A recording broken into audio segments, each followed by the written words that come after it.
Dice en la carta que el apóstol Pablo escribió a los hermanos de la iglesia de Corinto, iglesia que tenía sus más y sus menos, iglesia que estaba pasando por una situación de divisiones internas, iglesia que necesitaba, digamos, un tirón de orejas en el buen sentido de la palabra, porque estaban participando indignamente de la mesa del Señor. Había conflictos, había problemas doctrinales, había de todo un poco en aquella congregación de Corinto. Pero la palabra del Señor nos enseña que Dios es un Dios de orden y Dios se mueve en el orden. Y por eso Pablo, padre de la congregación, padre de la obra en Corinto, les escribe una carta y le dice a los hermanos cómo tienen que participar correctamente de la mesa, de la cena del Señor. Y quiero leerles en esta tarde algunos versículos muy interesantes acerca de lo que Pablo le comentaba en aquella época a los hermanos de Corinto. Primera de Corintios capítulo 11, dice la palabra a partir del versículo 17: pero al anunciaros esto que sigue, no os alabo, porque no os congregáis para lo mejor, sino para lo peor. Pues en primer lugar, cuando os reunís como iglesia, oigo que hay entre vosotros divisiones, y en parte lo creo. Porque es preciso que entre vosotros haya disensiones, para que se hagan manifiestos entre vosotros los que son aprobados. Cuando pues os reunís vosotros, esto no es comer la cena del Señor, porque al comer cada uno se adelanta a tomar su propia cena, y uno tiene hambre y otro se embriaga. ¿Pues qué? ¿No tenéis casas en que comáis y bebáis? ¿O menospreciáis la iglesia de Dios y avergonzáis a los que no tienen nada? ¿Qué os diré? ¿Os alabaré? En esto no os alabo. El apóstol Pablo tiene que intervenir radicalmente en la iglesia de Corinto, porque no se están haciendo las cosas decentemente y con orden. Porque Dios no está siendo alabado y glorificado en medio de la congregación, sino más bien todo lo contrario. Tenían un pésimo testimonio dentro y fuera de la iglesia. Por eso, gracias al Señor por la palabra que nos instruye, que nos guía y que nos muestra la senda correcta para hacer las cosas correctamente delante de la presencia del Señor. Pablo dice que cuando alguien toma indignamente, sin discernir el cuerpo y la sangre del Señor, será culpado. Y por eso él dice: pruébese cada uno a sí mismo y coma así del pan y beba de la copa, porque el que come y bebe indignamente sin discernir el cuerpo del Señor, juicio come y bebe para sí. Por lo cual hay muchos enfermos y debilitados entre vosotros y muchos duermen. Capítulo 11, verso 31 dice: si pues nos examinásemos a nosotros mismos, no seríamos juzgados. Mas siendo juzgados, somos castigados por el Señor, para que no seamos condenados con el mundo. Y Pablo termina amonestando a la iglesia de Corinto y diciéndole que no se reúnan para juicio. Los cultos no tienen que ser para juicio, los cultos tienen que ser para bendición, para glorificar a Dios. Y en esta ocasión, lamentablemente, la iglesia de Corinto no lo estaba haciendo. Y por eso en esta tarde me gustaría que orásemos al Señor. Voy a pedirle a Elena que pase por aquí arriba también. Y antes de participar, cada uno de ustedes, como les dije y les di instrucciones a lo largo de la semana, me gustaría que todos en este momento en casa oráramos, pidiéramos la bendición del Señor sobre este momento tan importante, este momento tan solemne, cargado de unas enseñanzas tan tremendas, que el que las entienda, su vida puede cambiar radicalmente. El Señor Jesucristo no vino a este mundo a traer una nueva religión. El Señor Jesucristo vino a este mundo a cumplir las sagradas escrituras, las profecías que hablaban de Él, con cientos de años antes de su nacimiento. Y Él cumplió exactamente toda la voluntad del Padre. Muere en la cruz, estaba establecido que así fuera. Derrama su sangre en la cruz, como aquel Cordero de Dios que quita el pecado del mundo. Lo meten en aquel sepulcro labrado en piedra, como si fuera una persona rica o importante, como también estaba escrito en la palabra.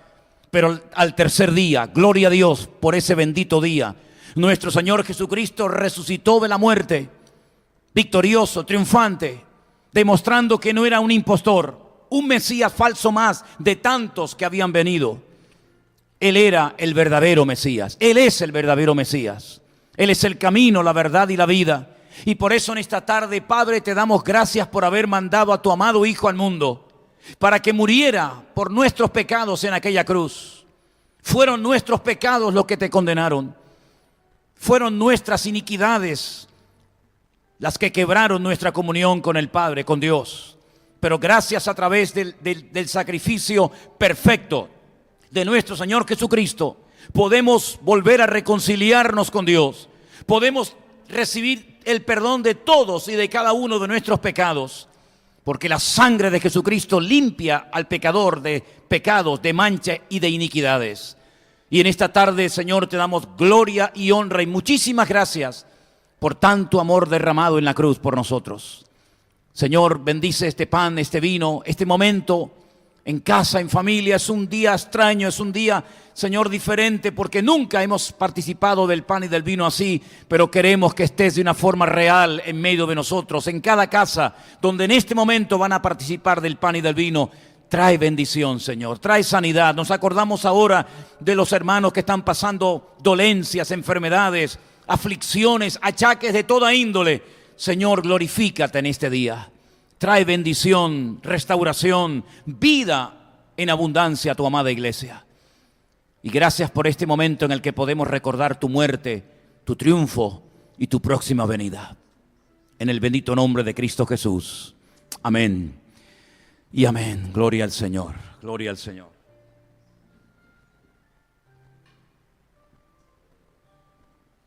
Quiero leer algunos versículos antes de participar juntos del pan y del vino en esta tarde. Y también se encuentran en la carta de Pablo a los Corintios, capítulo 11, versículo 23. Porque yo recibí del Señor lo que también os he enseñado, que el Señor Jesús, la noche que fue entregado, tomó pan y habiendo dado gracias, lo partió y dijo: tomad, comed, esto es mi cuerpo que por vosotros es partido. Haced esto en memoria de mí. Participemos ahora juntos, queridos hermanos, de este pan en esta tarde.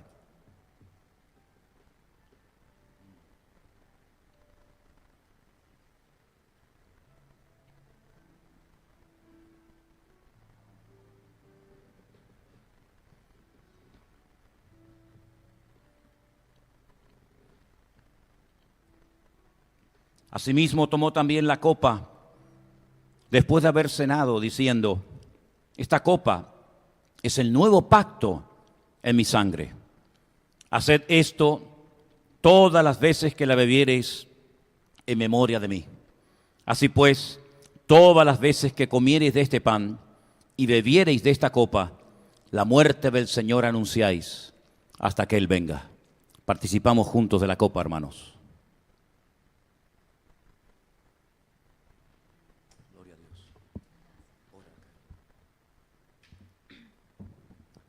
Te damos gracias, amado Padre Celestial, Señor, por haber enviado a tu Hijo unigénito a este mundo, por esa sangre preciosa derramada en la cruz del Calvario.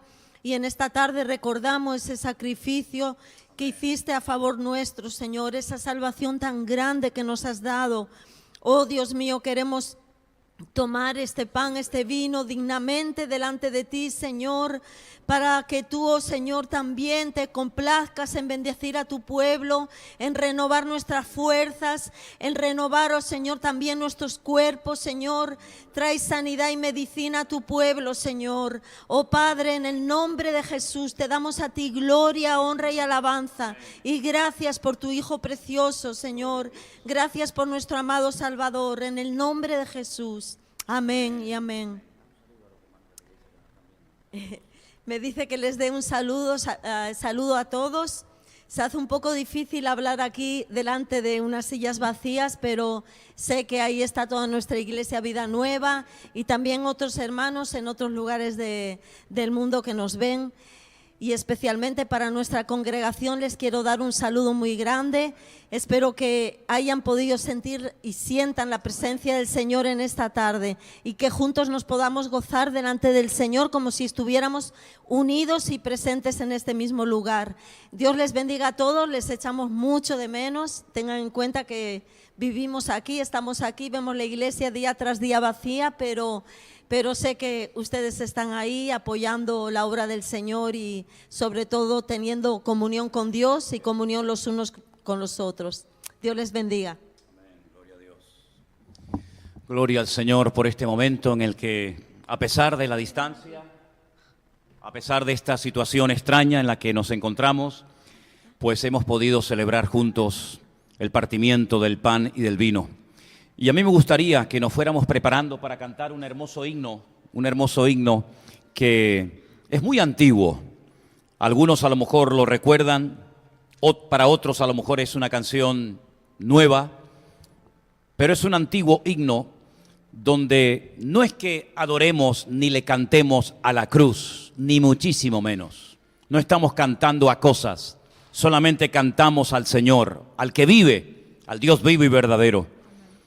Pero en el himno que se titula "En el monte Calvario estaba una cruz", emblema de afrenta y dolor, pues cuando hablamos de la cruz estamos haciendo referencia a lo que representa, a lo que simboliza la cruz, no en sí a la madera, sino a ese Cordero de Dios, a ese Señor, bendito sea su nombre, que murió por nosotros en esa cruz. A Él es al único que adoramos y honramos.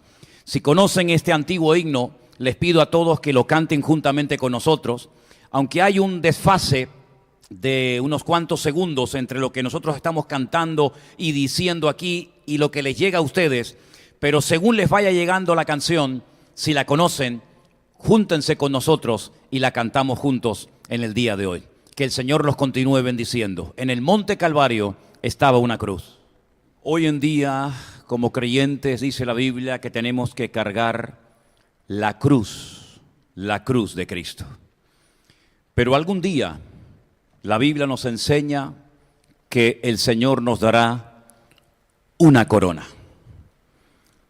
El cristiano, el creyente, no va a ser juzgado para ver si se salva o se condena, ni muchísimo menos. El creyente va a pasar por un juicio, pero para ser galardonado, para recibir su correspondiente corona y recompensa.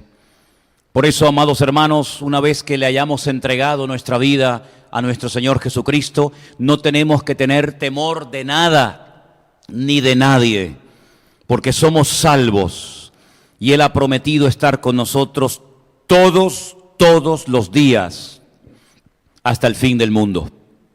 Y queremos en esta tarde, con la ayuda y con la bendición del Señor, meternos ya en su bendita y preciosa palabra y decirles que durante toda la mañana de hoy he estado leyendo el libro del profeta Miqueas. Nosotros clasificamos o metemos este profeta llamado Miqueas, Mijá, ¿quién como el Señor?, dentro de la clasificación de los profetas menores. Pero no lo llamamos o lo consideramos profeta menor por ser de menor importancia, ni muchísimo menos, sino que entra dentro de la clasificación de los profetas menores por la extensión de su obra literaria, pero no porque sea inferior en categoría a ningún otro profeta o varón de Dios. De hecho, es un libro precioso. Les recomiendo a todos que lo lean. Es un libro donde hay una serie de versículos hermosísimos, hermosísimos. Permítame, por ejemplo, leerles uno. En el libro de el profeta Miqueas,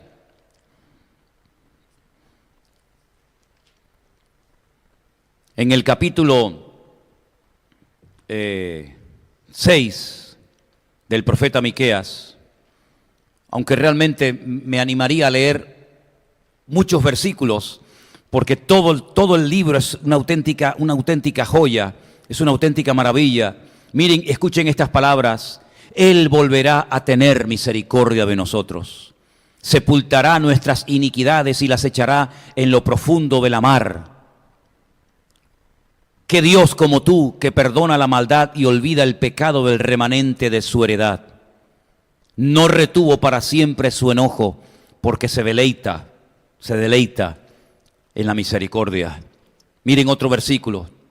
Yo al Señor miraré, esperaré al Dios de mi salvación, y mi Dios me oirá. Este es el profeta que recibió la revelación de dónde iba a nacer el Señor Jesucristo. ¿Se acuerdan cuando aquellos magos de Oriente vinieron de lejanas tierras? Y Herodes le pregunta a los fariseos, ¿dónde dice la Escritura? ¿Dónde tiene que nacer el Mesías? Y le dicen estas palabras del profeta Miqueas, capítulo 5, verso 2. Pero tú, Belén Efrata, pequeña para estar entre las familias de Judá, de ti me saldrá el que será Señor en Israel, y sus salidas son desde el principio, desde los días de la eternidad. En Belén de Judea, dice la palabra de Dios, decía el profeta Miqueas que tenía que nacer nuestro Señor Jesucristo. Es un libro realmente extraordinario. Miren este versículo. Aunque todos los pueblos anden cada uno en el nombre de su Dios, nosotros con todo andaremos en el nombre del Señor nuestro Dios eternamente y para siempre. No me digan que no es un versículo precioso. Miqueas 4, versículo 5. Qué bueno sería si se lo pudieran aprender todos de memoria en esta tarde. Aunque todos los pueblos anden cada uno en el nombre de su Dios, nosotros con todo andaremos en el nombre del Señor nuestro Dios eternamente y para siempre. Miqueas fue contemporáneo de los profetas Oseas, del profeta Amós y también del profeta Isaías. Y aunque eran contemporáneos, predicaron en diferentes lugares y a diferentes colectivos, diferentes personas. Por ejemplo, Miqueas se centró en predicar la palabra de Dios al pueblo común y llano. Sin embargo, el profeta Isaías, que era contemporáneo de Miqueas, se dedicó a llevarles la palabra a los nobles. Oseas, por ejemplo, predicó en el norte, Miqueas predicó en el sur. Ahora, si leemos el libro atentamente, es un libro muy bonito, de tan solo 7 capítulos, y lo pueden leer perfectamente en un corto periodo de tiempo. Van a encontrar que en el libro hay como divisiones. Podríamos decir que el libro está como dividido en 3 partes. Hay una parte donde el profeta Miqueas es muy claro y él lanza una reprensión en contra de todos los pecados y en contra de todas las iniquidades que está cometiendo el pueblo. Fundamentalmente él le dirige la palabra a Jerusalén y también a la zona de Samaria. Y él les dice que han cometido pecados terribles, que han provocado la ira de Dios, que han desobedecido a las sagradas escrituras, que sus vidas son un auténtico desastre. Y en la segunda parte del libro vemos cómo el profeta se centra en decirle al pueblo, a sus oyentes, que los castigos, que el juicio de Dios es inminente y que Dios va a actuar sí o sí en ese tiempo. Muchos se reían de los profetas en aquel tiempo. Muchos se ríen hoy en día de Dios y de su palabra y no lo tienen en cuenta ni en consideración. Pero una de las cosas que Dios ha dejado claro a través de los tiempos es que Él no tolera el pecado.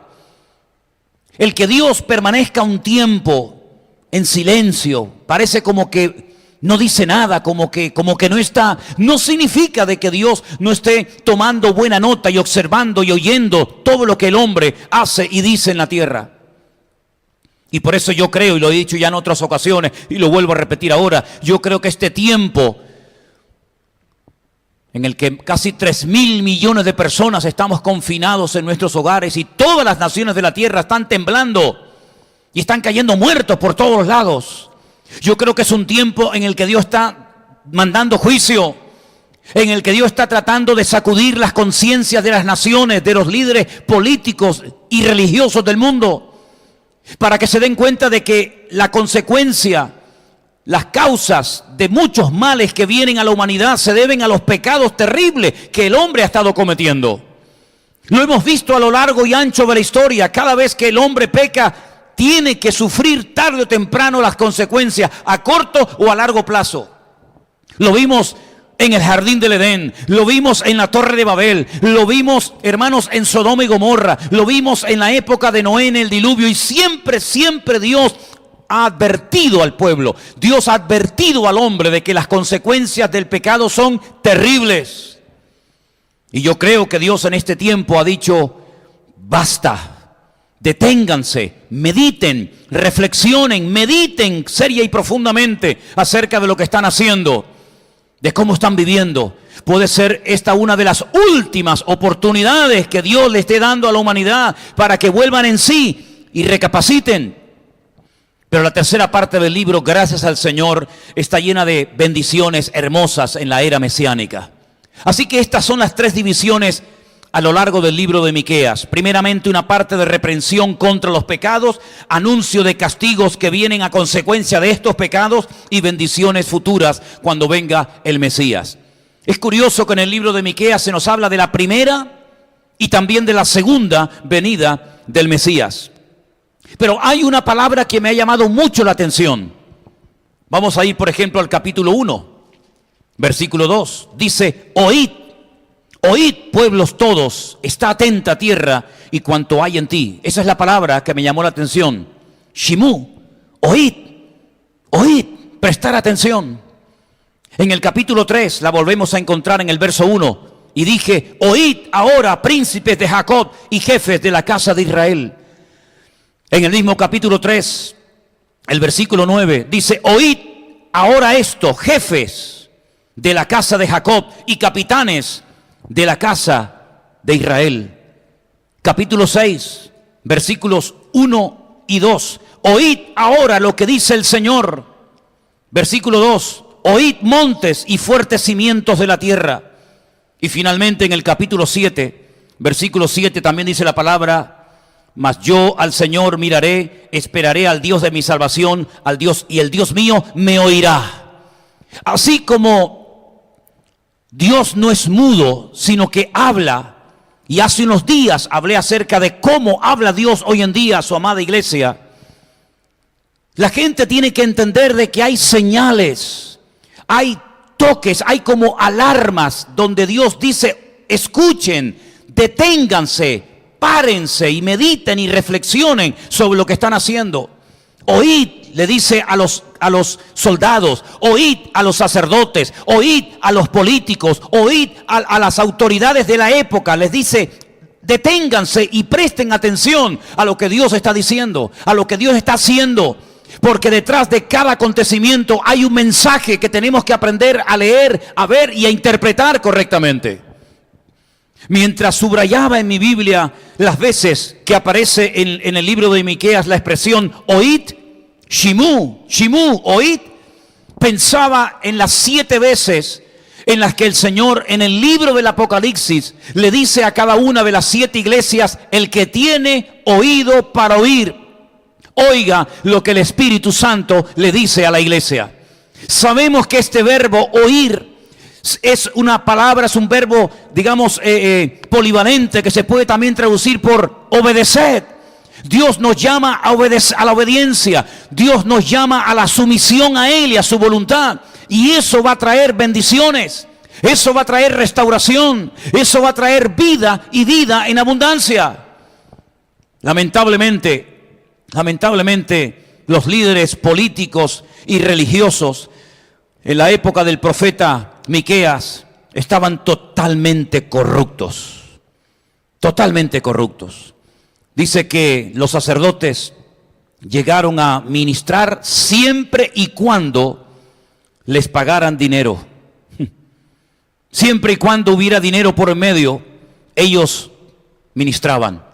Los profetas te profetizaban lo que tú querías oír, si los bendecías, si les dabas bienes materiales.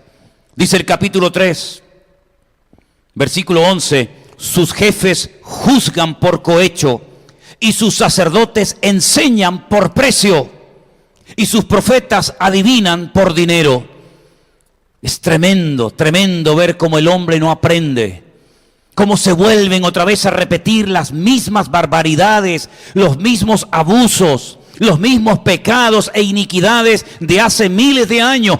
Otra vez volvemos a ver gente que incluso hoy en día ministra por ganancias deshonestas, por amor al dinero. Y estos juicios que iban a venir eran juicios justos, porque Dios es el juez justo de toda la tierra. Y como hemos dicho ya muchísimas veces, Él tiene toda la libertad y toda la autoridad para condenar el pecado cuantas veces quiera y como quiera. Porque Dios es un Dios santo y demanda santidad, sobre todo de su pueblo y sobre todo de su amada iglesia. Jerusalén, Samaria y todo el país era un centro de corrupción terrible, terrible. No solamente habían pecado contra Dios, sino también hay pecados que se cometen contra el prójimo, contra los seres humanos. ¿Se acuerdan ustedes en Lucas capítulo 15? Esas tres cosas que se pierden: una oveja, una moneda y un hijo.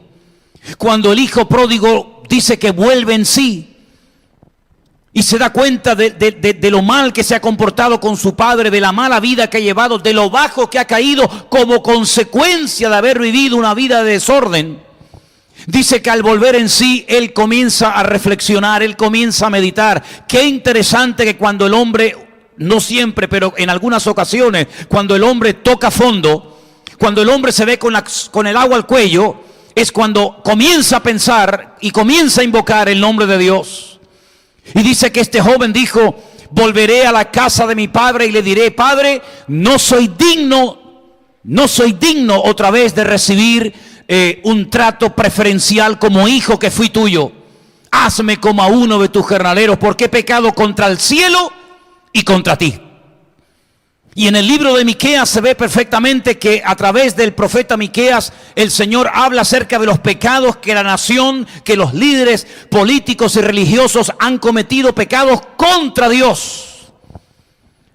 Pero también se habla muy claramente en el libro de Miqueas de los pecados que han cometido contra las personas, oprimiéndoles, amargándoles la existencia, con soborno, con cohecho, con mentiras, con abuso de poder, etcétera, etcétera. Miren qué palabras tremendas. Siempre, siempre me ha llamado la atención este versículo. Miqueas capítulo 2, versículo 1 dice: ay de los que en sus camas piensan iniquidad y maquinan el mal, y cuando llega la mañana lo ejecutan, porque tienen en su mano el poder. ¿Quiénes son los que tienen hoy en día mucho poder? Los políticos. Y la Biblia dice: ay de aquellas personas que tienen poder, que pueden firmar leyes, que pueden firmar decretos, que pueden ir en contra de la palabra de Dios, que pueden hacer cosas que perjudican la vida, aunque ellos crean que le benefician la vida a otras personas. Hay de aquellos que tienen el poder y que a la mañana siguiente lo ejecutan y ponen en práctica sus perversas maquinaciones. Hay de esas personas. Y algunos se preguntan: ¿cómo es que prolifera tanta gente mala, tantos falsos profetas, tanta gente corrupta? Salmo 92 nos da la respuesta. Hace unos días alguien me preguntaba: pastor, ¿cómo es posible que proliferen tantos falsos profetas, falsos ministerios o lo que sea? Salmo 92 nos dice: el necio no sabe, el insensato no entiende esto, que cuando proliferan los impíos y florecen todos los que hacen iniquidad, es para ser destruidos eternamente y para siempre. Tienen como un tiempo de gloria, tienen como un tiempo en el cual se creen los más poderosos de la tierra, que pueden hacer y decir y decidir lo que les dé la gana, pero llegará el momento cuando Dios diga: basta. Y Dios dijo basta en la época de Noé, y Dios dijo basta en la época de muchos profetas del Antiguo Testamento, y Dios está diciendo hoy en día: basta, deténganse, reflexionen, mediten y conviértanse de sus malos caminos, y entonces el Señor obrará. y dará respuestas rápidas a los males que el hombre tardará años en solucionar. Capítulo 3, versículo 8, es un versículo muy bonito, donde dice el profeta: yo estoy lleno del poder del Espíritu de Dios. Estoy lleno de juicio y de fuerza para denunciar a Jacob su rebelión. Hay tres cosas que me llaman la atención de este versículo, que dice que en ese momento el profeta Miqueas tenía. Y yo creo que la iglesia, como nunca antes, también necesita tener. Él dice Koach, es decir, poder. Dice Mishpat, es decir, justicia. Y dice Geburah, que es valentía. Y cuando leía esta mañana este versículo, donde él dice que estaba lleno del poder del Espíritu de Dios y del juicio del Señor y de la fuerza del Señor, me venía a la mente ese versículo de la carta de Pablo a Timoteo, cuando le dice que Dios no nos ha dado espíritu de cobardía, espíritu de temor, espíritu de miedo, sino más bien todo lo contrario. Dios nos ha dado espíritu de poder, de amor y de dominio propio. Y la iglesia hoy en día tiene el poder y tiene la autoridad y tiene también la posibilidad de decirle al mundo cómo se vive justamente y rectamente conforme a las Escrituras. Algunos oirán, otros se burlarán, algunos aceptarán el mensaje que tenemos que decirle al mundo y otros lo rechazarán, pero abramos la boca ahora más que nunca para que podamos ser una luz y marcar una diferencia en este tiempo. Me llama mucho la atención también un versículo muy interesante donde dice la palabra del Señor en el capítulo 4, versículo 7: y pondré a la coja como remanente y a la descarriada como nación robusta, y el Señor reinará sobre ellos en el monte de Sión desde ahora y para siempre. Dios quiere traer restauración, Dios quiere traer perdón, Dios quiere traer vida a la vida de cada uno de los seres humanos, pero tenemos que pedirle perdón al Señor. Es tiempo de pedir perdón a Dios, es tiempo de humillarnos delante de la presencia del Señor, es tiempo de que Él pastoree nuestra vida, pero que la pastoree de verdad. Y no que digamos, Él es mi pastor, soy un creyente, he aceptado al Señor Jesucristo, pero luego nuestra vida es una vida de desorden, una anarquía total y absoluta. Dios quiere traer restauración a la iglesia. De hecho, dice la Biblia que en los últimos tiempos habrá un tiempo en el que Él va a querer restaurar todas y cada una de las cosas. Nos habla acerca del Mesías, nos habla acerca de nosotros como su rebaño. Nosotros como su pueblo podemos estar protegidos constante y permanentemente en las manos del Señor. Podemos ver en su palabra que el profeta tenía una confianza absoluta en el Señor. Él sabía que los tiempos en su generación serían tiempos difíciles, serían tiempos duros, pero él también sabía perfectamente que su Dios nunca, jamás lo iba a abandonar. Y hay unas palabras que son muy famosas, muy conocidas de este libro del profeta Miqueas, y son las que encontramos en el capítulo 6, a partir del versículo 8 en adelante. Y esto es muy importante, y esto deberíamos de saberlo todos, porque muchas veces la gente dice, pero ¿cómo puedo agradar a Dios? ¿Qué es lo que Dios pide de mí? ¿Cuál es la voluntad de Dios para mi vida? Escuchen, hermanos, Miqueas 6:8, oh hombre, Él te ha declarado lo que es bueno y lo que pide el Señor de ti, solamente hacer justicia, amar misericordia y humillarte ante tu Dios. Miren qué fácil. A veces nos complicamos la vida. El hombre ha inventado todo tipo de ritos y de ceremonias y ha diseñado todo tipo de religiones, como religiones a la carta, cada uno que elija la que quiera. Sin embargo, aquí dice el Señor muy claramente, cualquier persona puede entender lo que Dios espera y pide de cada uno de nosotros. Hacer justicia, amar misericordia y humillarte ante tu Dios. La voz del Señor clama a la ciudad. Es sabio temer a su nombre, Prestad atención al castigo y a quien lo establece. Más claro agua, hermanos, prestar atención. Abrir nuestros oídos espirituales y prestar atención al mensaje que el Señor está dando. Entender por qué ocurren ciertas y determinadas cosas. ¿Creen ustedes, queridos hermanos, que Noé se asombró cuando comenzaron a caer las primeras gotas en su generación y que después se convirtió en un tremendo y destructivo diluvio? ¿Creen ustedes sinceramente que Noé se habrá preguntado, pero ¿qué está ocurriendo? ¿Por qué llueve? ¿Por qué la gente se muere ahogada? No, él sabía perfectamente que iba a ocurrir eso. ¿Creen ustedes que Lot se quedó asombrado cuando lo hacen salir los ángeles de Sodoma y Gomorra? Él no dice, pero ¿qué va a pasar? Y la ciudad, y mi casa, y mis hijas, y mi familia, y mis muebles. Lot sabía perfectamente, porque había sido advertido previamente por los ángeles que visitaron su hogar, que la ciudad donde vivía iba a ser totalmente destruida. Los grandes hombres de Dios en la palabra no eran gente ignorante, eran gente conocedora de los tiempos, eran personas que sabían interpretar adecuadamente el tiempo y las ocasiones, que sabían perfectamente lo que tocaba y lo que no tocaba esperar. Y la iglesia hoy en día tiene que pedirle como nunca antes, tenemos que pedirle al Señor discernimiento espiritual, para que podamos saber qué es lo que nos va a tocar ver, qué experiencias son las que nos van a afectar de una manera u otra. Y no estar pensando en proyectos y en planes y en vanidades, esperando cosas que nunca van a suceder en nuestra generación, sino que tenemos que saber en qué tiempo vivimos y cuáles son las cosas que el Señor ha declarado que en nuestro tiempo y en nuestra generación van a suceder.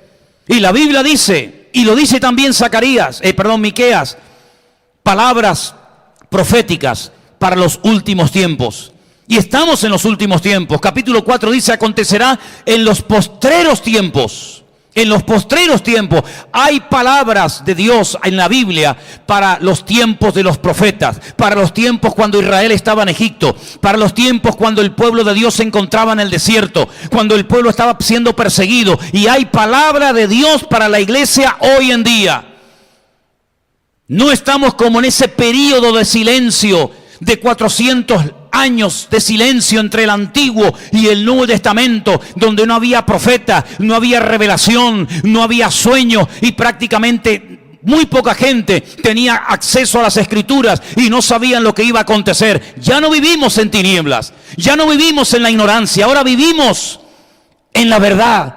Y la palabra la tenemos en nuestras manos, en nuestras casas. ¿Cuántas Biblias tienen ustedes en su casa?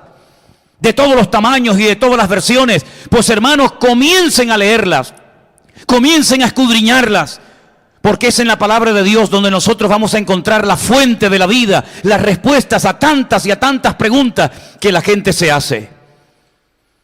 Y quiero terminar en esta tarde leyendo en el capítulo 7, a partir del versículo 18, dice: ¿qué Dios como tú, que perdona la maldad y olvida el pecado del remanente de su heredad? Dígame, ¿dónde hay un Dios como el nuestro? Un Dios de amor, de misericordia, un Dios que perdona. No retuvo para siempre su enojo, porque se deleita en misericordia. Él volverá a tener misericordia de nosotros, sepultará nuestras iniquidades y echará en lo profundo del mar todos nuestros pecados. Gloria a Dios. Cumplirás la verdad a Jacob y a Abraham la misericordia que juraste a nuestros padres desde los tiempos antiguos. Es verdad que venían juicios tremendos a los tiempos del profeta Miqueas. Es verdad que en los últimos tiempos veremos cosas tremendas que ninguna otra generación del pasado ha visto.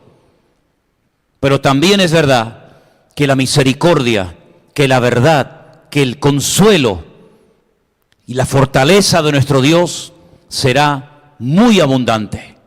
Porque donde abunda el pecado, sobreabunda la gracia. Y vivimos en medio de corrupción moral y espiritual. Vivimos rodeados de mentiras. Vivimos rodeados de manipulaciones. Hoy en día los medios de comunicación tienen tanto poder y tanta influencia sobre la gente, que son capaces de tergiversar una verdad y presentártela como una mentira o viceversa. Y la gente a veces es tan ingenua y tiene tanta fe en las mentiras que se las creen como si fueran verdades. Pero nosotros no tenemos que tener ninguna confianza en las promesas de los hombres. Nosotros tenemos que tener 100% nuestra confianza y nuestra mirada puesta en las promesas de nuestro Dios, que son sí y amén en Cristo Jesús. A Miqueas le tocó ministrar en una generación difícil y rebelde y dura. Creyeron la gran mentira de que a ellos nunca les iba a afectar el mal. Presumían de tener en Jerusalén el gran templo de Dios, donde supuestamente Dios vivía, y por lo tanto nadie se iba a atrever ni a poder meterse con ellos. Se equivocaron. Jerusalén, como bien saben ustedes, fue destruida. El templo fue quemado. Los tesoros fueron llevados a Babilonia. Y miles de personas murieron porque creyeron en una mentira, creyendo que era verdad. Y hoy en día estamos rodeados de millones y de millones de personas que creen en auténticas mentiras y se agarran a ellas, e incluso algunos dan hasta la vida por esas mentiras, creyendo que son grandes verdades, pero se equivocan. No siempre la mayoría tiene la razón, ni mucho menos. Pero Dios tiene un remanente. Y quiera Dios que tú y yo formemos parte hoy de ese remanente que se mantiene apegado a la palabra, ese remanente que no se deja arrastrar por las concupiscencias, que no se deja manipular ni engañar por las falsas doctrinas o enseñanzas que sí o sí vendrán en el futuro. Pero todo esto tiene que fortalecer nuestra fe. No es tiempo de quejarnos, no es tiempo de estar preocupado, no es tiempo de estar angustiado, porque dice la Biblia, echad toda vuestra ansiedad sobre Él, porque Él tiene cuidado de vosotros. Ya sé que muchos están asustados y preocupados por el tema económico. Y es normal que muchos estén preocupados porque dicen, bueno, ¿y qué va a pasar con mi trabajo? ¿Cuánto tiempo va a seguir cerrado mi trabajo? ¿Y cómo voy a poder pagar esto? ¿Y cómo voy a poder pagar lo otro? Hermanos, nosotros no tenemos la respuesta a todas las preguntas que pasan por nuestra mente. Pero sí tenemos una cosa bien clara, que sabemos en quién hemos creído. Y Dios nos está enseñando a depender de Él. Y a depender de Él. Y a tener una fe viva y eficaz. Y a tener realmente una confianza viva en el Señor. No se aprende leyendo libros. Algunos se han llenado de libros durante toda su vida. Pero ahora es el momento de poner en práctica todo el conocimiento que dices tener. Ahora es el momento de ver la gloria del Señor. Y tenemos que orar para que la gloria del Señor se manifieste en este tiempo. Y muchos veremos milagros y respuestas tremendas a las oraciones. Muchos incluso dicen, ahora ya no puedo ir ni al médico, porque están llenas las consultas, los médicos están ocupados, y antes lo que me permitía ir al médico y pasar una mañana en el ambulatorio, ya no puedo ir. Claro, las cosas han cambiado. Ahora es un trato directo de Dios con nosotros. Ahora es una dependencia diaria de Dios, hasta para la comida, para absolutamente hasta el más mínimo detalle. Pero dale gracias al Señor por este tiempo, dale gracias al Señor por esta prueba, porque el Señor lo ha permitido con un propósito y saldremos victoriosos de esta prueba. Porque la prueba no es para destruir, la prueba es para fortalecer, y necesitamos fortalecernos en la fe. Había mucho humo, había mucha teoría, había mucho proyecto, había mucho veneno en las iglesias. Pero Dios quiere limpiar su amada iglesia para que verdaderamente podamos estar firmes y, habiendo acabado todo, seguir firmes y poder decir, he peleado la buena batalla, he acabado la carrera.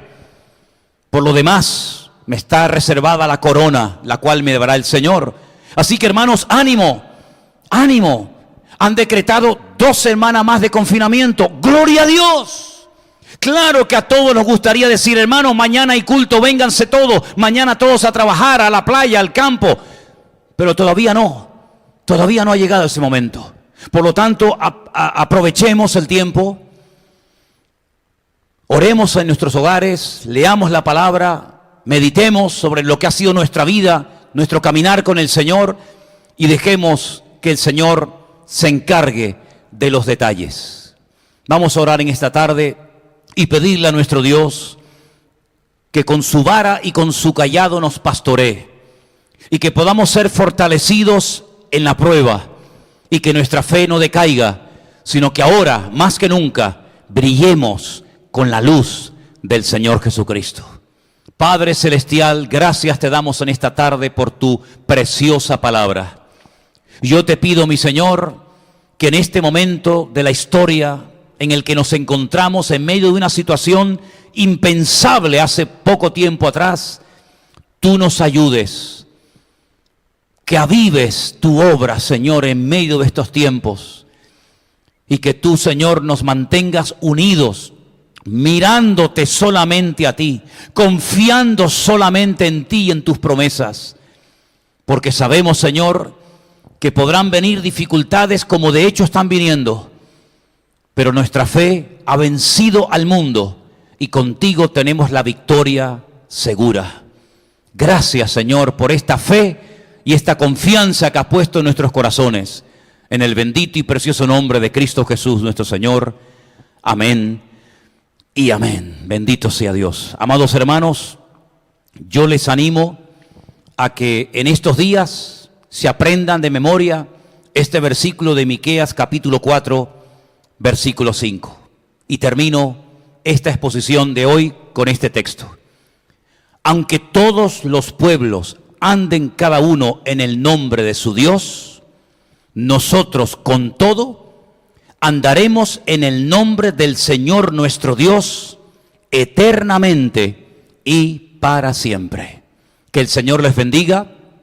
Les recuerdo a los hermanos del Centro Vida Nueva que todos los días a partir de las 11 en ese grupo que hemos hecho nos encontraremos todos los días de lunes a viernes a partir de las 11 de la mañana.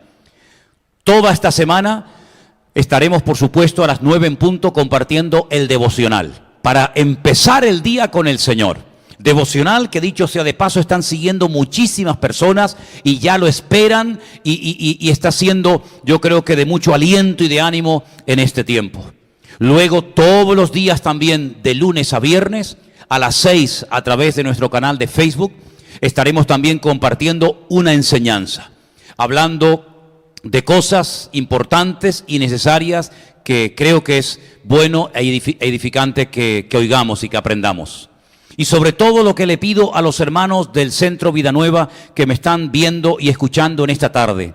Cuando se dan enseñanzas, cuando se está predicando la palabra, cuando estoy compartiendo algo, hermano, no es tiempo para que estén todo el rato mandando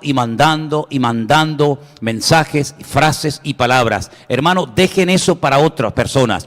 Ustedes céntrense en la enseñanza, ustedes céntrense en la palabra y luego ya vendrán todas las palabras de reconocimiento, las gracias y todo eso. Pero aprovechemos la enseñanza, sobre todo cuando se da en ese momento en directo. Pido que sigamos orando por nuestra hermana Pilar en Barcelona. Gracias al Señor se encuentra mejor, pero tenemos que seguir orando por ella. Estoy en contacto con un pastor amigo nuestro que conocimos cuando vivimos en Argentina. El pastor Héctor Dimitrio y su esposa María están contagiados con el coronavirus en Uruguay. Él está ingresado en el hospital, su esposa no está con él no puede recibir ninguna visita. Yo he hablado varias veces por videoconferencia con él, hemos hablado. Pido por favor que estéis orando por este pastor, porque necesita en este momento mucho apoyo y mucho ánimo. Por nuestro pastor Norris también en Estados Unidos, que nos ha mandado mensajes y saludos a la iglesia. Seguimos orando por él, por su congregación y por todas sus circunstancias. Por todos aquellos hermanos y hermanas que han sido afectados de una u otra manera por esta enfermedad o por cualquier otro asunto. Seguimos orando por nuestra hermana Rosy del Puerto de la Cruz. Que Dios la sostenga, que Dios la cuide, que Dios la guarde en estos tiempos también. Oramos por la iglesia del Puerto de la Cruz, por nuestros hermanos de Llagostera, por nuestros hermanos de Israel, por la obra en Santa Cruz, que Dios la cuide, que Dios la bendiga. Y una vez más, gracias a todos los que han sentido en su corazón apoyar al ministerio. Gracias de todo corazón, que Dios les bendiga grandemente. Y hermanos, vamos a terminar en esta noche este tiempo que hemos tenido con la misma alabanza con la que comenzábamos el culto. Y gracias a todos los que han estado ahí en sus hogares. Que el Señor les guarde, que el Señor les bendiga, que tengan una semana victoriosa y bendecida. Y por supuesto, como no podía ser de otra manera, oren también por nosotros, para que el Señor nos ayude, para que el Señor nos dé palabra, para que nos renueve fuerzas, para que cada día podamos estar dándoles también ánimo y fuerzas a todos ustedes. Que el Señor les bendiga, que tengan una semana muy bendecida en el Señor. Y amados hermanos, terminamos este culto de hoy cantando: hoy, Señor, yo te agradezco lo que has hecho por mí. Que el Señor les bendiga. Veían estos días que uno de los problemas que muchos cristianos tienen es que tienen demasiadas cosas del mundo que atender. Están demasiadas cosas en sus mentes que no tienen nada que ver con Dios, con su palabra, con su reino. Y todo eso muchas veces absorbe excesivamente el tiempo que deberíamos de dedicar y de prestar a las cosas de Dios. Claro, hay cosas que atender, vivimos en un mundo, lógicamente, pero la desproporción del tiempo que muchos dedican a las cosas de Dios en comparación con el tiempo que dedican a las cosas del mundo es una desproporción tremenda, tremenda. Y por eso muchas veces el nivel de madurez de una persona, el nivel de conocimiento, depende mucho del tiempo que tú le prestes y le dediques al Señor. Es como un deportista de élite. Él no puede permitirse ciertos y determinados lujos que sí se puede permitir una persona que corre una vez a la semana o no tiene ninguna obligación de prepararse de una forma tremenda, ¿no?, para poder competir en una olimpiada, en un campeonato nacional, europeo, internacional. Igual ocurre con los cristianos. Depende de qué tipo de cristiano tú quieres ser, pues tendrás que dedicar más o menos tiempo. Lógicamente, cuanto más tiempo dediques a las cosas del Señor, pues más madurez va a haber en tu vida. Porque uno de los grandes males del siglo XXI y de siempre realmente de la iglesia, ¿cuál ha sido? La falta de madurez. La falta de madurez, producto, resultado, consecuencia de una falta de crecimiento, una falta de dedicación, de tiempo al Señor. Y algunos, hasta trabajando para el Señor, no tienen tiempo para el Señor de la obra. Fíjate lo que te digo. Parece una contradicción, ¿verdad? Bueno, estoy trabajando en la obra del Señor, pero no tienes tiempo para el Señor de la obra. Y por eso tenemos que ser muy cuidadosos, porque uno de los mandamientos, una de las exhortaciones que tenemos como cristianos que tener presente es examinarlo todo, retener lo bueno y aprovechar el tiempo, porque los tiempos son malos. Nos ha tocado vivir en una generación muy particular, donde ocurren cosas cada día a nuestro alrededor que no tienen por qué sorprendernos. Forman parte de las características de los últimos tiempos. Y yo leía hoy a modo particular el último discurso, la última conversación que Jacob tuvo con sus hijos. Él le dice: juntaos, lo dice 2 veces, no voy a hablar de eso, pero estoy preparando un mensaje porque me tocó mucho el tema de que Jacob le dijera: yo os voy a declarar lo que os va a pasar en los últimos tiempos. Porque estas palabras no son para ahora, para ustedes, para su generación, sino son para vuestros descendientes en los últimos tiempos. Pero lo primero que le dice es: juntaos, juntaos. Ya habéis estado mucho tiempo separados. Ya habéis estado mucho tiempo peleados unos con otros.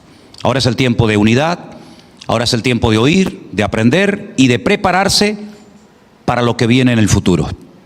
Pero hoy, queridos hermanos, le he puesto a este mensaje el título: grietas en el alma. ¿Y saben por qué? Porque una grieta, y tenemos ahora el caso de la piscina que tenemos en nuestra iglesia del Puerto de la Cruz, hace que todo el contenido, todo el agua que tiene dentro se vaya filtrando y filtrando. Y tal vez, aunque no le des importancia al principio, con el paso del tiempo, la piscina se puede terminar vaciando por pequeñas grietas que, si no se reparan a tiempo, pues te pueden causar grandes problemas. La Biblia nos enseña que también interiormente tu vida puede estar resquebrajada, puede haber grietas por donde se pierde el gozo, la paz, la bendición del Señor. Y por eso en esta tarde me gustaría que prestáramos atención a este mensaje para saber cómo reparar las grietas del alma. Jeremías capítulo 2, versículos 13 y 14, la palabra de Dios nos dice lo siguiente. Libro del profeta Jeremías, capítulo 2, versículos 13 y 14. Porque dos males ha hecho mi pueblo. Dos, fundamentalmente. Primero, me dejaron a mí fuente de agua viva. Y número dos, cavaron para sí cisternas rotas que no retienen el agua. Los dos grandes males que cometió el pueblo de Dios en aquel tiempo. ¿Es Israel siervo? ¿Es esclavo? ¿Por qué ha venido a ser presa? Es interesante notar que en los días del profeta Jeremías se esforzó mucho en hacer despertar al pueblo ante una realidad. Ustedes tienen el poder de evitar todo lo que se viene encima. La destrucción del templo de Jerusalén, la destrucción de la ciudad, el cautiverio que vamos a experimentar, la pérdida de miles y de miles de personas que van a perder su vida. Es decir, hay una serie de tragedias que los pueblos, las naciones, pueden evitar. Pero como hemos leído en esta tarde, el pueblo de Israel que estaba conectado con la fuente de vida, no se les ocurre otra cosa, y estamos hablando metafóricamente, ¿verdad?, que ponerse a cavar para hacer cisternas que no pueden retener el agua, porque eran cisternas que tenían problemas de grietas y también por el problema de la evaporación. Y eso es lo que tenían que hacer los pueblos en medio del desierto y en lugares donde no había agua: buscarla, encontrarla, cavar grandes pozos, hacer grandes pozos, una profundidad enorme para retener el agua, puesto que ellos no estaban conectados con un manantial de agua viva como el pueblo de Israel, espiritualmente hablando. ¿Qué necesidad tenía el pueblo de Israel de estar buscando fuera de Dios cuando en Dios lo tenían todo? Esa es la ceguera tan grande que el mundo tiene hoy en día. Si supieran que todo lo que el mundo necesita está en Dios, no perderían tanto tiempo buscando fuera de Dios lo que ya podrían tener por la fe y por obediencia a su palabra. Dicen que en España, desde el año pasado, el tiempo del confinamiento, desde que empezó esta pandemia, cada día se quitan la vida 10 personas. Cada día 10 personas se suicidan. Hace unos días, enfrente de nuestra casa, un joven que llevaba días sentado en un banco aparecía muerto y la policía se lo llevaba. Pero saber que hoy 10 personas en España se han quitado la vida y mañana otras 10 y pasado otras 10, nos tenemos que preguntar qué es lo que está pasando con nuestra sociedad, qué es lo que está pasando con el mundo. Las últimas estadísticas acerca de la situación, digamos, mental, por así decirlo, de España, es la siguiente. El 65% de la población, estos son datos de España, ¿vale? El 65% de la población tiene síntomas de ansiedad o cuadros depresivos. Eso es una barbaridad, son millones de personas. 65%. Han aumentado en un 54% las conductas suicidas, porque 10 son los que se quitan la vida cada día, pero hay otros que lo intentaron y fracasaron, pero lo volverán a intentar. Hay un 20% más de trastornos con problemas del sueño. Hay mucha gente que te dice, no logro conciliar el sueño, soy incapaz de dormir toda una noche. El 15% ha aumentado el consumo de antidepresivos. Tenemos una sociedad drogada legalmente, que depende de pastillas absolutamente para todo. Y más de un 130%, han aumentado las consultas a los médicos, a los psicólogos sobre todo, por problemas de depresión. Esta es la realidad. Esto no son datos sacados de la Biblia, esto lo publicaron hace unos días en los medios de comunicación en este país. Y todo esto y mucho más se podía haber evitado si el hombre no se hubiera apartado y alejado de Dios. ¿Cuántas guerras? ¿Cuántos suicidios? ¿Cuántas familias rotas? ¿Cuánta miseria? ¿Cuánto hambre? Incluso este problema que tanto se habla de él, del famoso cambio climático. ¿Todo esto quién lo ha producido? ¿Quién ha hecho que especies animales y vegetales hayan desaparecido? ¿Quién es el culpable de que los mares estén llenos de plástico? ¿Quién es el culpable de este cambio climático? No sé si vieron las imágenes hace unos días de esa grieta que se acaba de producir en la Antártida, una grieta de más de 1.200 kilómetros de largo. Nunca jamás se había producido algo así. Una grieta de 1.250 kilómetros de largo. Allí es una realidad en la Antártida. Todo esto se podía haber evitado si el hombre no se hubiera apartado y alejado y darle la espalda descaradamente a Dios.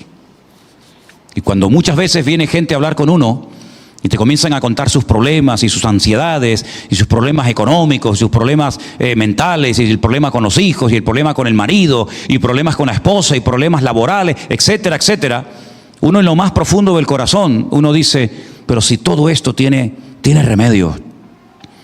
El Señor Jesucristo dijo hace 2000 años, venid a mí, los que estáis trabajados y cansados, y yo os haré descansar.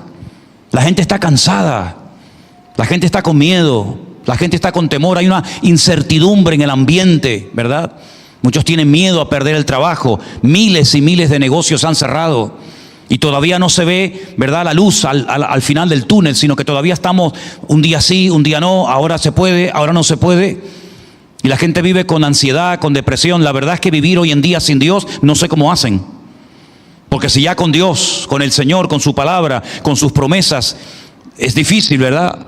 Imagínense una persona sin Dios al nivel de desesperación que puede llegar. Pues estas listas de 10 suicidios cada día no nos tienen por qué sorprender. Y pocos me parecen con la que está cayendo. Ahora yo lo que veo es que el hombre no termina de aprender. Seguimos repitiendo la historia y repitiendo la historia. Y da igual, te vas a la Edad Media, te vas al siglo pasado, te vas al principio de los tiempos. Es como que el hombre no termina de aprender las lecciones. Y sigue tropezando y tropezando en la misma piedra, cometiendo los mismos errores. Vamos a ver, si cuando el hombre pecó en el jardín del Edén y lo perdió todo, ¿para qué se tienen que romper la cabeza? ¿Para qué tienen que volverse locos tratando de construir una torre que los vuelva a acercar a Dios? Si ya Dios había dicho la forma correcta y bíblica de acercarse y tener comunión con Él. Pues no hacen caso y venga a construir una mega estructura y años y un día y otro día. Al final para nada. Para terminar divididos, confundidos y esparcidos por todas las naciones de la tierra. ¿Qué necesidad tenían las ciudades de Sodoma y de Gomorra de meterse en esa vida que al final los llevó a la ruina y fueron destruidas? ¿Qué necesidad tenía el hijo pródigo, teniéndolo todo en casa, de dar un portazo y de darle descaradamente la espalda a su padre y de marcharse a la buena vida, supuestamente, y terminar comiendo o deseando comer lo que comían los cerdos, las algarrobas, que cayó tan bajo que era capaz de comportarse hasta como si fuera un animal? ¿Qué necesidad tenía el hombre de caer tan bajo? ¿Qué necesidad tenía Pedro de apartarse del Señor en el momento en el que más cerca tenía que estar del Señor que nunca? Porque los primeros 3 años que pasó Pedro con el Señor Jesucristo fueron años inolvidables, ¿verdad? Fueron años preciosos. Jamás yo creo que Pedro pudo olvidar aquello de caminar por encima de las aguas, subir a lo alto de una montaña y ver a Cristo transformándose y apareciendo nada más y nada menos que el representante de la ley, Moisés, y el representante de los profetas, Elías. ¿Qué necesidad tenía Pedro de ir a calentarse a fuego ajeno, de juntarse con malas compañías como eran los romanos, cuando él sabía que él había hecho una promesa o le había dicho al Señor que aunque todos lo abandonaran, él nunca lo abandonaría? No fue capaz de cumplir con su promesa, y no es que fuera un hipócrita, era sincero, pero cuando uno se aleja, cuando uno se aparta de Dios, uno se hace vulnerable y el enemigo te echa el guante y termina destruyéndote. Gloria a Dios, gracias al Señor que pudo ser restaurado, pero ¿cuántos se apartan del Señor? Y miren, en 40 años que voy a hacer en el mes de mayo de pastor, nunca he conocido a nadie, y he conocido a miles y a miles de creyentes, nunca he conocido a nadie que por apartarse del Señor la vida le ha ido mejor, ha terminado mejor. Al contrario, creo que incluso puedo comentar con dolor en mi corazón que algunos murieron hasta antes de tiempo. No tenían por qué haber terminado así esos jóvenes, esas personas que se apartaron de los caminos del Señor después de haber conocido la verdad. Dice la Biblia que mejor les hubiera sido no haber conocido, que haber conocido la verdad y haberse apartado de los caminos del Señor. Los tiempos de Jeremías fueron tiempos difíciles porque la gente no hacía caso. Tuvo 40 años predicando en una ciudad sin moverse de la ciudad. No es que era un evangelista, un predicador itinerante que hoy predicaba allí y mañana predicaba en otro lugar. No, él se pegó 40 años de su vida predicando en el mismo sitio, en la misma ciudad, a los mismos líderes políticos y religiosos, y ni uno cambió. Al contrario. Pero ellos tenían una falsa esperanza, una falsa confianza. Decían, templo de Dios es esta ciudad. Dios vive aquí. Dios decidió morar en Jerusalén y tenemos aquí su casa, su templo. Pero no vivían de acuerdo a lo que habían aprendido de sus padres. No se adaptaron a las enseñanzas bíblicas, sino que hacían lo que les daba la gana, pero tenían a Dios como una especie de amuleto. ¡Ay, los amuletos!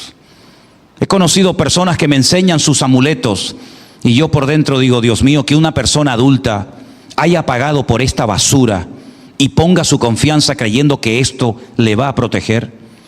Me encontraba predicando al aire libre en una campaña evangelística hace años en Arrecife de Lanzarote. Cuando bajé de la plataforma se me acercó un señor y me dijo que quería que oráramos por él. Y me dijo que había ido a unos santeros, a unos brujos, e incluso había viajado a Brasil, a Cuba. Y a los pocos días me trae una bolsa llena de unos paños, de unos trapos llenos de sangre, de unos trabajos y de unas cosas que había hecho. Y en aquella época había pagado 300.000 pesetas. Son como unos 1.800 euros aproximadamente. Y le dije, ¿y?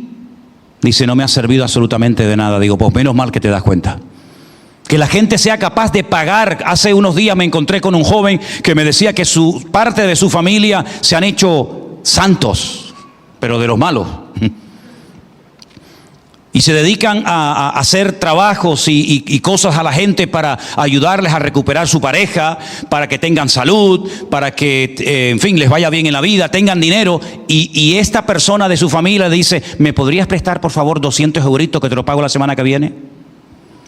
Y este joven le dice, ¿y tú eres el que le quieres arreglar la vida a los demás y me estás pidiendo dinero a mí?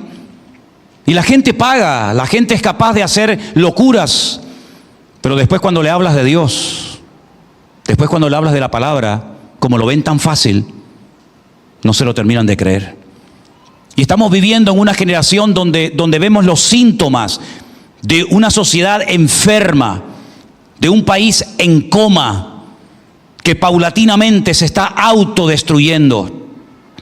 Y vemos países que se están destruyendo de una forma terrible, pero no porque hayan recibido un ataque externo, sino porque ellos mismos, al apartarse de Dios y abrir la puerta al enemigo, el enemigo ha tomado lugar y lleva a ese país rico y hermoso y grande y todo lo que tú quieras a la ruina. Analizando la historia bíblica, uno dice, bueno, el primer imperio que se menciona en la Biblia, el imperio de Babilonia, Babilonia la grande, los jardines colgantes de Babilonia, algo extraordinario. Miles de personas sometidas, un imperio poderoso, pero que fue conquistado y destruido por otro imperio, el de los medos persas. Y por eso vemos en las visiones de Daniel y en los sueños de Nabucodonosor cómo va levantándose y cayendo imperio tras imperio. Y cuando estaba en su mayor esplendor los medos persas, se levanta otro imperio, aparentemente de la nada, y lo destruye, los griegos. Y cuando uno estudia la historia de los griegos, ¿verdad? El tema de las olimpiadas, cómo inventaron el tema de la democracia, la filosofía, etcétera, uno dice, madre mía, qué imperio impresionante. Hasta Dios escogió ese idioma para escribir todo el Nuevo Testamento. ¿Dónde está ese imperio? Fue derrotado, fue destruido. ¿Por quién? Por los romanos. Sí, estos imperios todos cayeron uno detrás de otro, conquistados por otros imperios menos uno. El último y cuarto imperio que se menciona en la Biblia, el imperio romano, el que estaba gobernando Judea y el mundo entero en la época de Jesús. El imperio que más longevo fue a lo largo de la historia, no fue conquistado por otro imperio, como fueron los medos, los persas, los griegos, los babilónicos. El imperio romano entró en una decadencia moral y espiritual terrible. y ellos mismos se terminaron destruyendo. Y es lo que le está pasando al mundo hoy en día, que el hombre se está como autodestruyendo lentamente, progresivamente, día a día, y uno puede ver los síntomas en la justicia, en la educación, en el nivel cultural y espiritual de la sociedad. La gente cómo habla, cómo se comporta, y te das cuenta de que estamos como en el imperio romano, autodestruyéndonos a nosotros mismos. Y en medio de este caos, y en medio de estas grietas del alma, y en medio de esta enfermedad espiritual que nadie la puede curar, Dios sigue en medio llamando y buscando y ofreciendo su amor y su misericordia y su paz a las naciones. Pero pocos son los que responden y dicen: heme aquí, sálvame, cámbiame y transfórmame. Cuando se toca el fundamento, cuando se toca la base, todo lo que se quiere construir o se ha construido encima se desmorona. La lectura que se leyó en esta tarde habla acerca de la famosa parábola de los 2 cimientos, muy conocida. La Biblia dice que un hombre edificó una casa sobre la arena y el otro sobre la roca. Y todos conocemos la historia. Una casa se derrumba, la otra permanece. Pero cuando analizas qué fue lo que le pasó a una y a la otra, es exactamente lo mismo. El mismo río, la misma lluvia, el mismo viento, la misma tempestad, afectó tanto a una como a la otra. Golpearon contra las paredes de una casa y de la otra. ¿Por qué una cayó y la otra permaneció? Porque una no tenía fundamento. Y cuando una vida, cuando un país, cuando una generación pierde la estabilidad, pierde el fundamento, todo lo que edifique encima se vendrá abajo y se desmoronará. ¿Y el fundamento cuál podría ser para darle estabilidad y consistencia a una vida, a un país? Digamos, el dinero, la economía. Bueno, ¿cuántos crack económico ha experimentado el mundo desde que es mundo? Si ponemos nuestra confianza única y exclusivamente en el dinero, cometeremos una gravísima equivocación. Pero hay creyentes que hasta ponen como fundamento de su vida lo que tienen. Háblales de lo que tú quieras, pero no hables de ese tema, porque enseguida pierden la calma y la estabilidad. La economía es realmente un fundamento sólido que le va a permitir al mundo edificar y disfrutar de la vida largos siglos. Nos equivocamos rotundamente. La economía es lo más inestable del mundo. Es como jugar al Monopoly. Ahora tienes muchas casas y mucho dinero, pero dentro de media hora estás arruinado y tienes que vender todo a un precio baratísimo porque nadie te lo compra. La economía se ha demostrado millones de veces que no le puede dar consistencia total y absoluta a una nación. El conocimiento, no tenían conocimiento los griegos, no eran tan cultos, y esa filosofía que se estudia en las escuelas hasta el día de hoy. Pueblos tremendamente cultos y doctos han cometido las mayores barbaridades y crímenes de la historia, que hasta el día de hoy se siguen haciendo películas y hablando de ellos.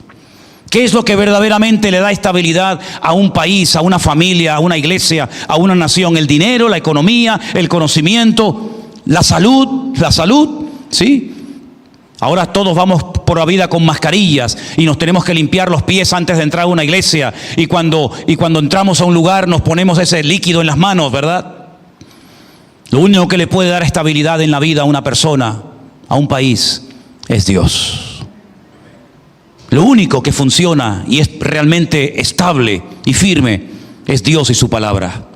Pero lamentablemente hemos sacado a Dios de los colegios, hemos sacado a Dios de las universidades, hemos sacado a Dios de los parlamentos, hemos sacado a Dios de los senados, hemos sacado a Dios de todas partes, porque su presencia molesta y pone nerviosos e irrita a más de uno. Pero luego sí, cuando hay una desgracia, cuando hay una tragedia, cuando hay algo que no comprendemos, algo que golpea contra una sociedad, Dios es el culpable. Si Dios es tan bueno, ¿por qué pasa esto? Si Dios es tan santo, ¿por qué ocurre esto otro? ¿Cómo podemos pretender tener la bendición de Dios con nosotros? ¿Cómo podemos pretender reclamarle a Dios por qué no nos ha cuidado, por qué no nos ha bendecido, por qué no nos ha ayudado, si lo hemos sacado a patadas de todas partes y hasta el día de hoy no es bien recibido en muchos sitios? Hablar de Dios hoy en día, hablar de Jesucristo, hablar de la obra del Espíritu Santo en nuestros corazones, llevar una Biblia a una universidad, a una escuela, es sinónimo de burla, de tonto, de anticuado, de fuera de moda. Y muchos de ustedes seguramente lo que estoy diciendo lo habéis experimentado en carne propia.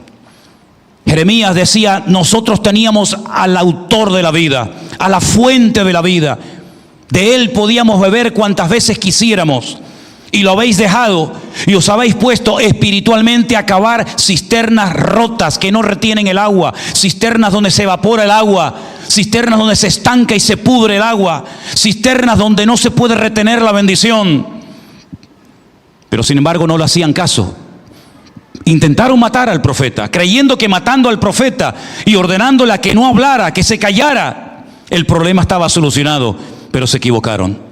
Jerusalén lamentablemente fue destruida, el templo fue destruido y todos los años, de generación en generación, celebran una fiesta para recordar aquella tragedia que no solamente ocurrió una vez, sino 2 veces, porque otra vez en el tiempo del Imperio Romano, el templo de Jerusalén volvió a ser destruido.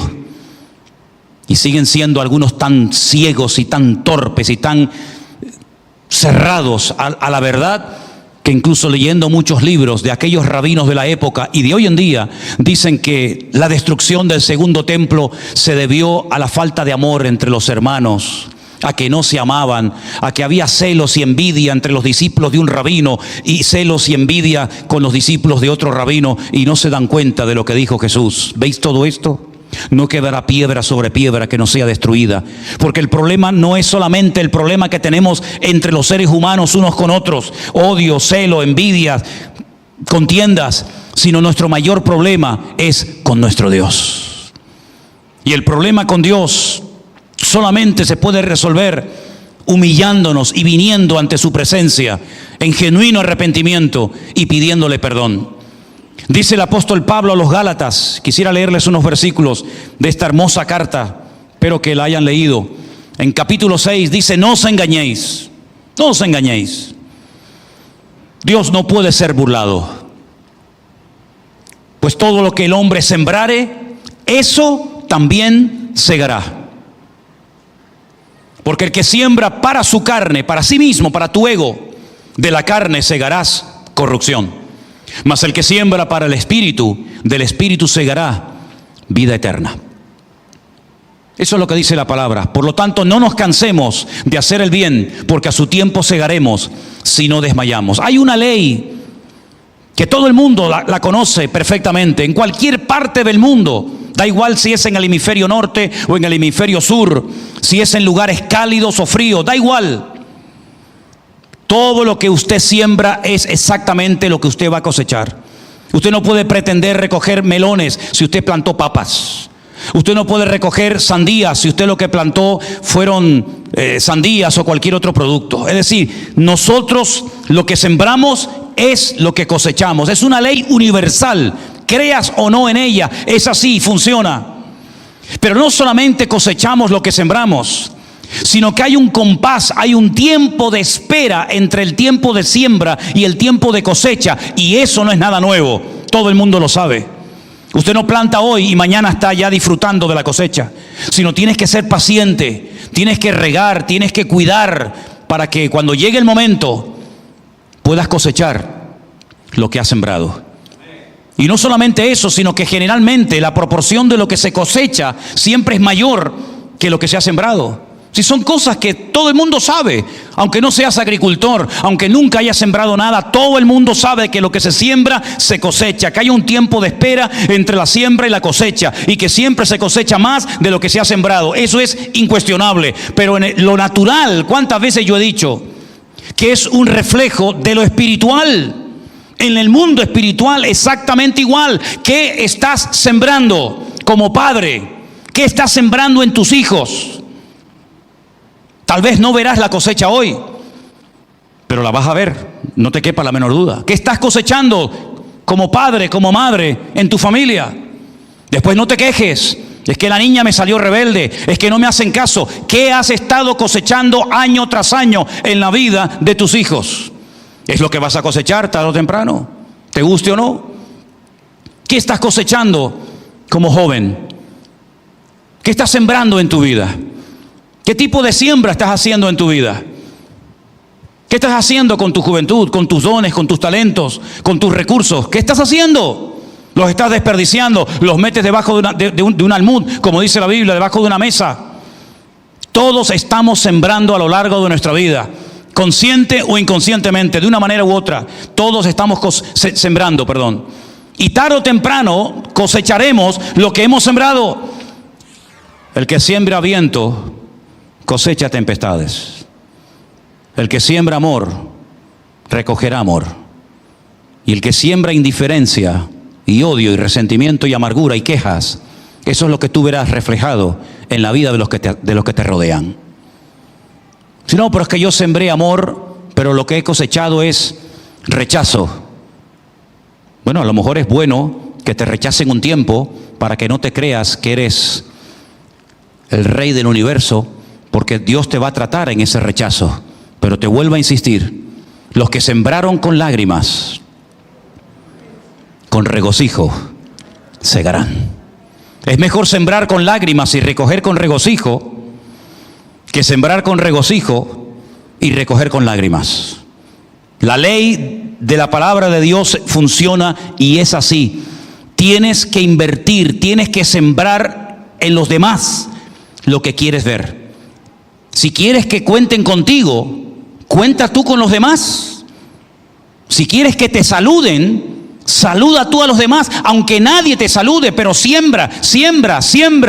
Rompe el hielo, sé tú un botón de muestra. No exijas lo que no ofreces.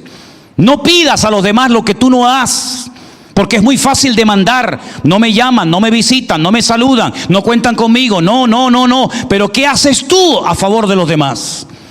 La vida del cristiano no es una vida egocéntrica. ¿Cuántas veces lo hemos dicho? La vida del cristiano es una vida de dar y dar y dar.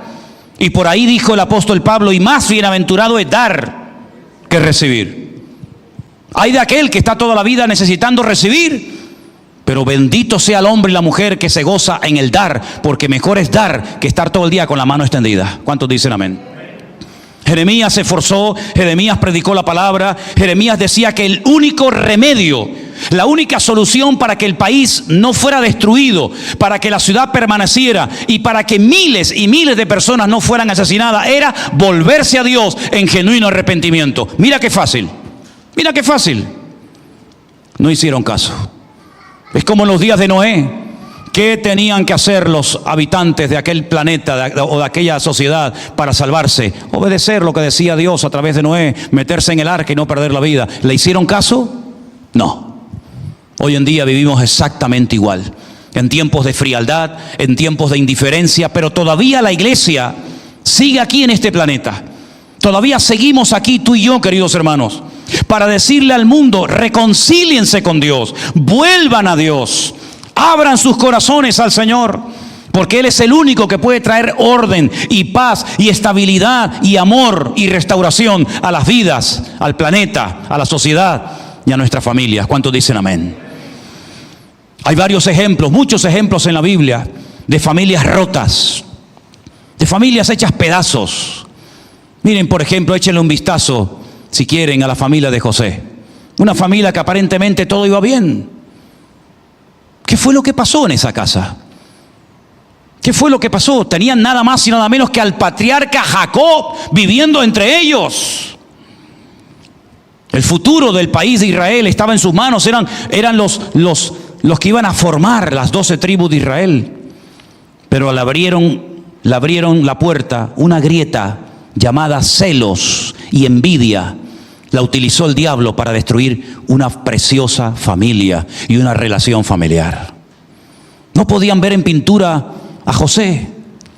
El padre le había puesto una túnica diferente. El padre, evidentemente, para José para él era su ojito derecho. Pero ya los otros eran mayores, ya tenemos que superar el tema de celos y envidia y que le dedican más tiempo a este que al otro. Pero sin embargo no fueron capaces de arreglar esa grieta del alma que los terminó destruyendo. ¿Y qué pensaron? Matar, quitar de en medio a uno hermano suyo. Al final Dios lo guardó, lo protegió, pero lo vendieron como esclavo. 22 años ocultándole la mentira al padre de que José estaba vivo. 22 años mintiéndole cada día al padre que una mala bestia había devorado a su hijo.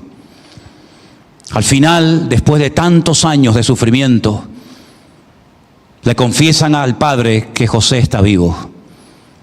José se reconcilia con sus hermanos, José los abraza, pero me ha llamado siempre la atención algo de la vida de este joven, de este hombre llamado José, que no hay un momento en el que José les dice a sus hermanos, les perdono. Búsquenme un pasaje en la Biblia donde vemos a José diciéndole, vengan para acá, ya que ustedes no me van a pedir perdón por lo que veo, yo quiero decirles públicamente que les perdono. Y yo me he preguntado, Señor, ¿por qué nunca José les dijo a sus hermanos, lo digo? No tenía nada que perdonar. ¿Lo entendéis? No tengo nada que perdonarles. Lo que me habéis hecho, aunque no lo creáis, lo ha permitido Dios. Y Dios lo ha utilizado para que estemos aquí juntos, siendo los hombres más ricos del planeta y disfrutando de las bendiciones más impresionantes que jamás en vuestra vida se os pasó por la imaginación que tendríais. Así que sus hermanos no le habían ofendido. Al contrario, para ellos sus hermanos fueron el instrumento de su Dios para que él llegara a ese puesto y a ese lugar de autoridad que ya desde niño le había profetizado el Señor que tendría en su vida. ¿Cuántos dicen amén? Guardó su corazón en medio del dolor. No dejó que su corazón se agrietara y entrara el resentimiento y entrara la envidia. Porque como he dicho muchas veces, dale poder y dinero a un hombre y lo conocerás realmente. Él tuvo dinero, él tuvo poder, él tuvo autoridad para despedazar a sus hermanos. Pero como guardó su corazón, no dejó que las grietas de su corazón, sobre toda cosa guardada, ¿no dirá eso la Biblia, verdad? Guarda tu corazón porque de él fluye, de él mana la vida. Es la prueba, es el dolor, son las necesidades de la vida lo que demuestran el tipo de persona que tú eres realmente. Miren, por ejemplo, queridos hermanos, en el Nuevo Testamento, las veces que el apóstol Pablo desde la cárcel escribe diciéndole a hermanas creyentes de una congregación, aquellas de la iglesia de Filipo, una tal Evodia, ¿se acuerdan? Y Síntique, dice, hermanas, os ruego que se haga de responsabilidades, pero él se da cuenta, él se acuerda de que hay dos hermanas en la congregación, que algo ha pasado entre ellas y les ruega, por favor, ser de un mismo sentir en el Señor. Porque Pablo y todos nosotros tenemos que saber a estas alturas de la vida que cuando le abrimos la puerta al enemigo, el daño que nos puede hacer es tremendo, pero honra y para la gloria de Dios.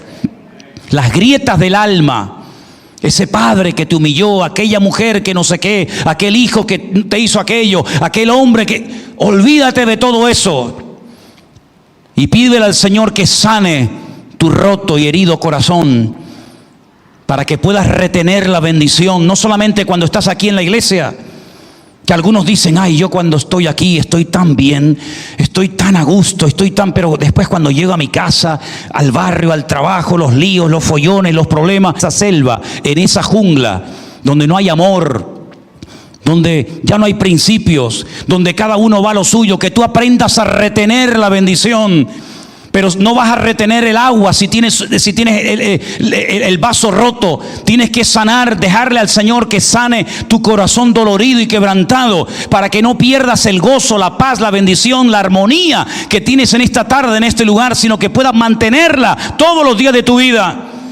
De tal manera que cuando alguien te ve y te diga, pero ¿tú qué haces? ¿Cómo eres capaz de vivir y de sonreír y de dormir tranquila y de vivir en paz con la que está cayendo? Porque he conocido al Rey de Gloria, que ha restaurado mi corazón y me ha enseñado a mantener la victoria y no depender de lo que tengo, sino depender de Él, la fuente de agua viva. ¿Cuántos dicen amén?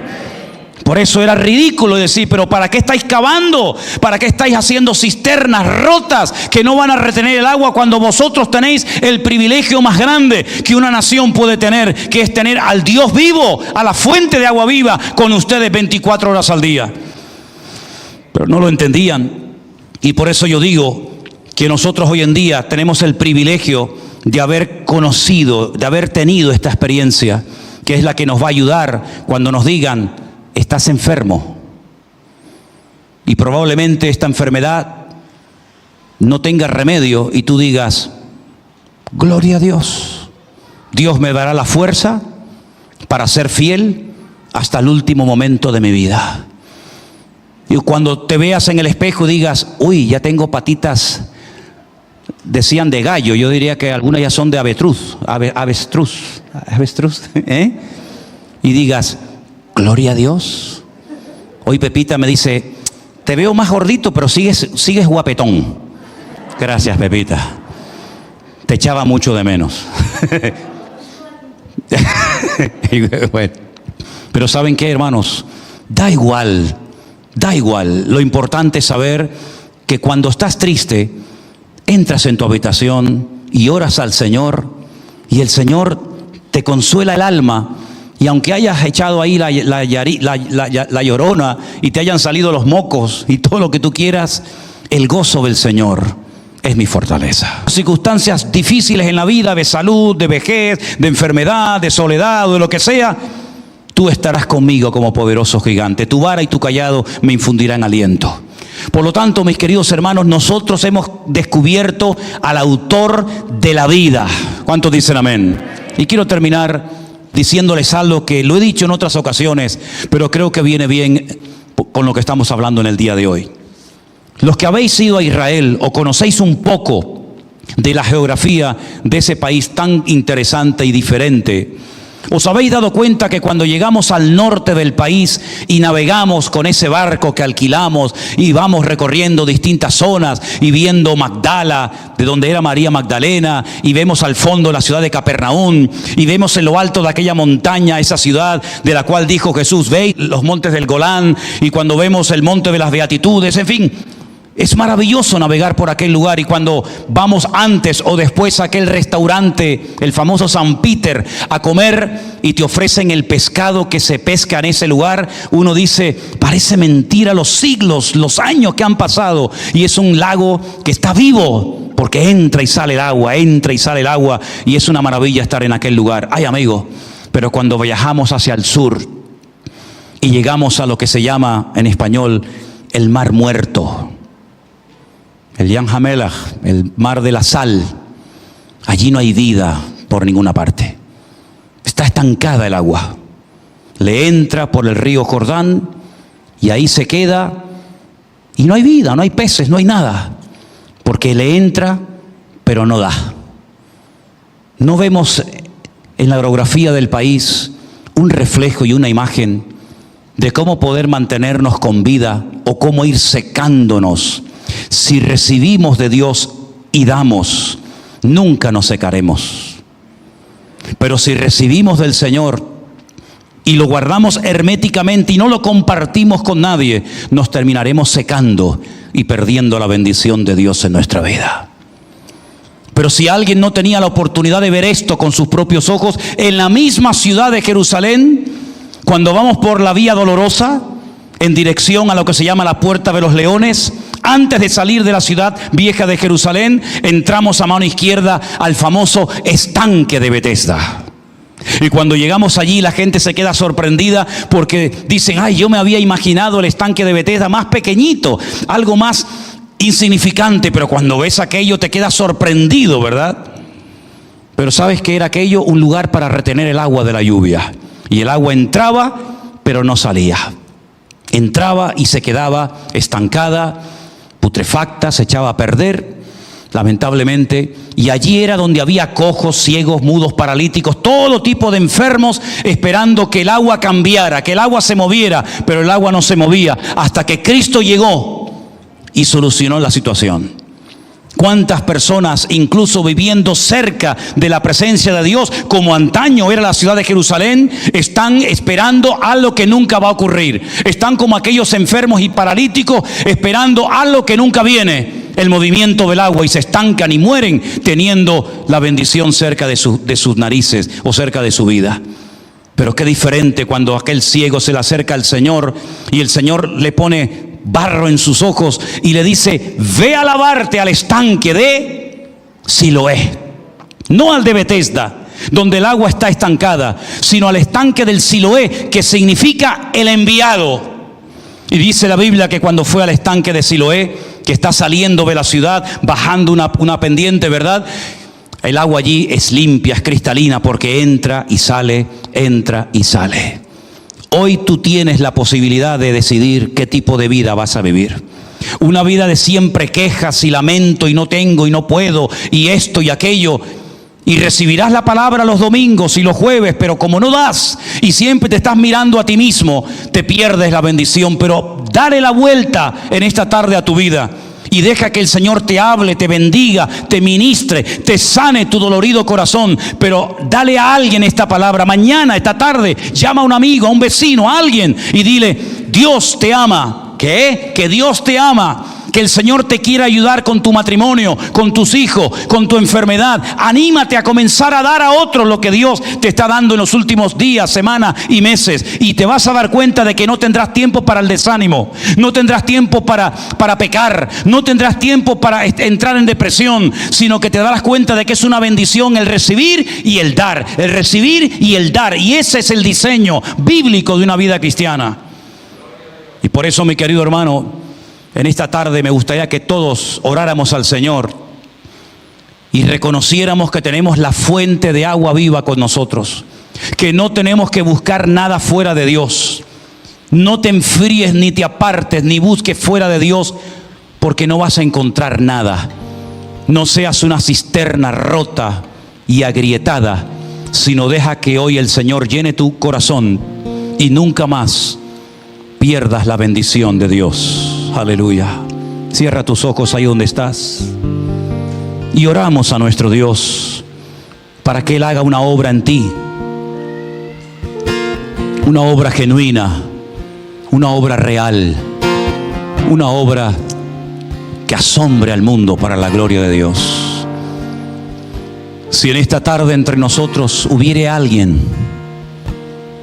hubiere alguna persona que necesita que su corazón agrietado sea restaurado por el amor de Dios. Si en esta tarde entre nosotros hubiera alguien que dice: yo quiero ser restaurado, mis emociones, mis sentimientos, todo mi ser, que Dios traiga orden a mi vida y libertad y gozo y paz. Si en esta tarde reconoces que has perdido más de lo que has ganado espiritualmente, hoy el Señor está aquí, dispuesto a ayudarte, dispuesto a sanarte, dispuesto a bendecirte.